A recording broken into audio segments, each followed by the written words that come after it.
Diablo 3 from Blizzard Entertainment had a pretty poor launch on PC. In fact, many gamers were disappointed or even furious as Blizzard had released a game that couldn't even be played at launch. And then once they had played it, gamers were even more angry as it didn't deliver to their expectations. The game was plagued with issues, such as the infamous error messages, always online, and the online auction house. However, Diablo 3 has finally come to console, so how does it hold up to its PC counterpart? Across the fields of eternity.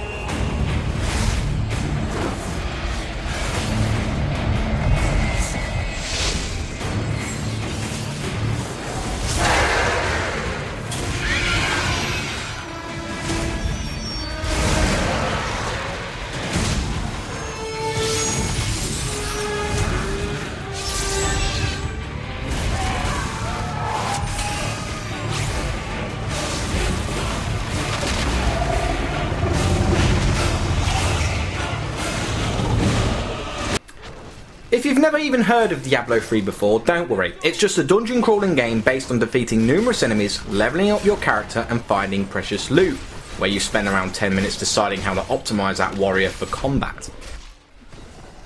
There are 5 classes to choose from. There's the Barbarian, which specialises in beating things to death, the Demon Hunter, who dual wields bows, the Monk that uses spirit energy, the Witch Doctor that can summon the undead to fight for him, and the Wizard, who, believe it or not, he uses magic.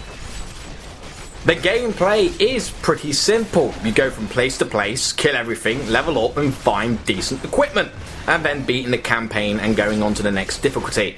That's pretty much it, but it's strangely addictive and provides a decent challenge. The main issue with Diablo 3 is its story. It's pretty bad. Actually, it's forgettable and it doesn't even draw you in the slightest. Much of the game's lore is told through audiobooks you find, the rest are through terrible in-game cutscenes, and then you do have a treat from time to time where you see a very nice CGI cutscene. However, after one playthrough, you'll be skipping most of the dialogue and cutscenes just to get on with it. Nephilim fool. The voice acting is pretty good though, especially from the supporting characters like the Templar or the Scoundrel, who are companion characters that help you during the campaign. They can also be customised, but only up to an extent, as only their weapons can be changed and certain attachments can be equipped.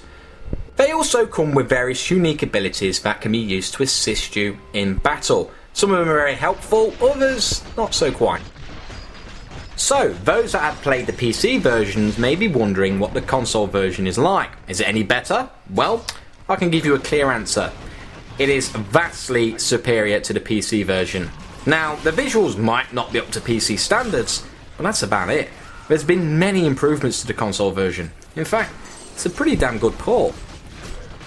Here is the list of changes. There's a new interface and dynamic camera, direct character control using a console controller, that's a given, 4-player multiplayer including local co-op, combat moves such as evade and fast equip using the D-pad, no online auction house, better loot drops, battle.net's not needed, and finally, Diablo 3 can be played without an internet connection. Now why couldn't they have done that in the first place? Not only that, but the controls have been mapped to controllers perfectly. It feels right and handles much better than a mouse and keyboard.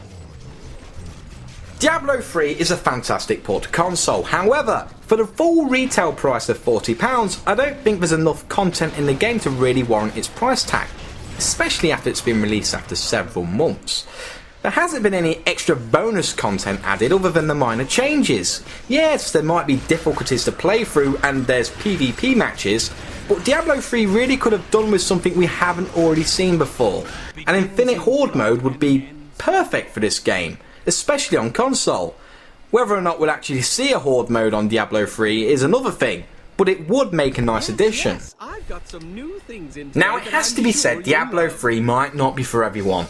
It's slow to get into, but once you do get into it, it's hard to put down. Once you start unlocking some powerful abilities, you just keep on playing. However, it does get repetitive, and some abilities that you do unlock are useless. Sometimes you'll just get rubbish loot too, and some people will get sick and tired after a few hours of doing the same thing over and over.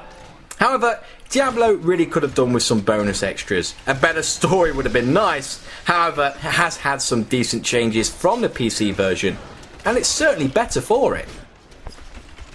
Furthermore, Diablo 3 also has a release for PlayStation 4, but there's no details on how it would differ from the current console versions other than having better graphics. Diablo is certainly worth playing. It's one of those games that will eat up your time, as you could spend several hours playing it in a sitting, and it'll probably keep you occupied until next gen comes along. You can pick up Diablo 3 now for Xbox 360 and PlayStation 3. For more news and reviews, head over to Central Gamer. Ravaging this world and all hope of resistance. My minions will find the stone. Wherever you choose to hide it. Then, at long last, Osmodan shall reign as the prime